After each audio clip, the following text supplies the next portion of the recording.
self-driving cars could be allowed on the UK's motorways by the end of the year. The Department for Transport says automated lane-keeping systems will be the first type of hands-free driving to be legalised. It's starting a consultation on its plans, which would restrict the speed of the vehicles to 37 miles per hour. Keen to stress these are not Tesla-style cars. They are self-driving cars, limited, though, to 37 miles an hour on the motorway. Transport Secretary Grant Shapps was with me just before the news, and I asked him for more details about what was hailed as an exciting rollout for Britain's roads. These are not self-drive cars, as in you jump in your car at home and the next thing you wake up and you're at work. It's not quite that. But what it is automated lane-keeping systems, or ALKs, as they're known. It's an internationally recognised standard. The UK has contributed a lot to creating it.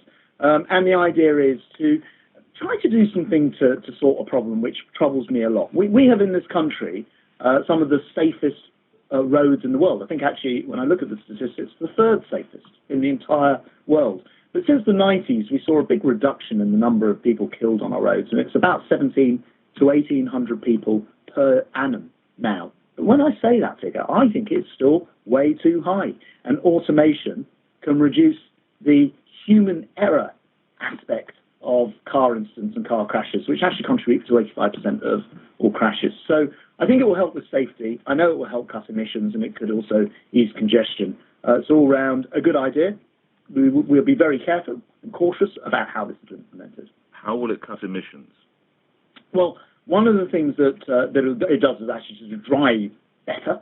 It means that it doesn't do the sort of speeding up and slowing down, so there's that aspect of it. They also just tend to be much more modern cars. One of the things which really concerns me is, as I say, we've ended up in this strange situation where we just accept death every single day on our roads, and technology is part of the solution, along with education and better driving and many other things, road engineering. But technology is one of the things that could really help. Transport Secretary Grant Shapps speaking with me earlier. A couple of expert comments to prompt our conversation then to your calls. First to Jeanette Miller, who's Managing Director at the Geoffrey Miller Solicitors firm. They specialise in motoring law. And I understand your firm conducted a consultation. Is that right? And if so, what was it and what did you discover? Good morning to you. Morning, Nick. Yes, we responded to the government's consultation on the use of ALKS vehicles. So it is quite interesting how Grant Shapps was talking about the consultation and being very careful about what they do to implement, because the devil really is in the detail, and there's quite a few things that I am concerned about with the ALKS vehicles being introduced certainly by the end of this year. I just can't see it happening by that deadline.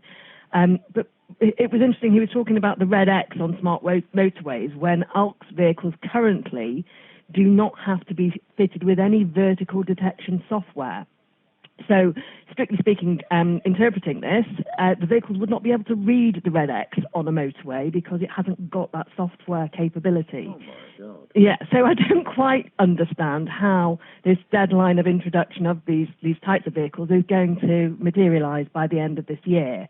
I'm going to pick you up on that. So you say by the end of this year. Are you saying, though, with more work, maybe 2 years hence, you would have a greater degree of comfort? Or are you saying the idea is flawed from its very inception? No, well, I am kind of on the same page as Mr. Shapps. I agree that technology is part of the solution and we should be embracing the future. But I just think it's overly ambitious, and I think that, the devil really does have to be in the detail, and I think some of these details have just been glossed over or just not even mentioned at all. They are mentioned in the consultation that we've responded to, but it's not been mentioned in any of the press exposure that I've seen so far today.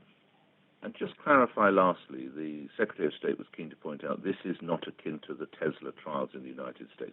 What is it that a Tesla does that these trials will not do? So I think I have a Tesla, so I'm used to driving a vehicle with some of these technology. The Tesla can arguably stay in a lane, and it can detect vehicles around it, and it can make emergency stops. Yeah, but you still have to have your hands on the wheel. And the difference between a Tesla, I don't know about the difference in the software, but I know that with the introduction of ALKS vehicles, it's intended to be fully self-driving. And what is slightly concerning, or very concerning in fact, is that the consultation talks about a driver being able to perform other activities. So the intention being that it will be legal for you to be on your phone or to do other things whilst you're driving. Yeah. Currently, that is not the case if you're driving a Tesla. And I do have concerns as a motoring lawyer that this is a technology that potentially is going to be undoing a lot of the work that I know that the police and driving educators want to really instill in the nation's drivers about having your attention on the road. So we're going the other way, but without, I think, proper consideration of the need to educate those who are driving these vehicles when they're introduced, and educating those who are driving other vehicles and being aware of what the ALKS vehicles may or may not be able to do. So I think there's all sorts of... Thanks for your time. Jeanette Miller. No problem. Managing Director of the legal firm Jeanette Miller Solicitors, and you specialise in motoring law.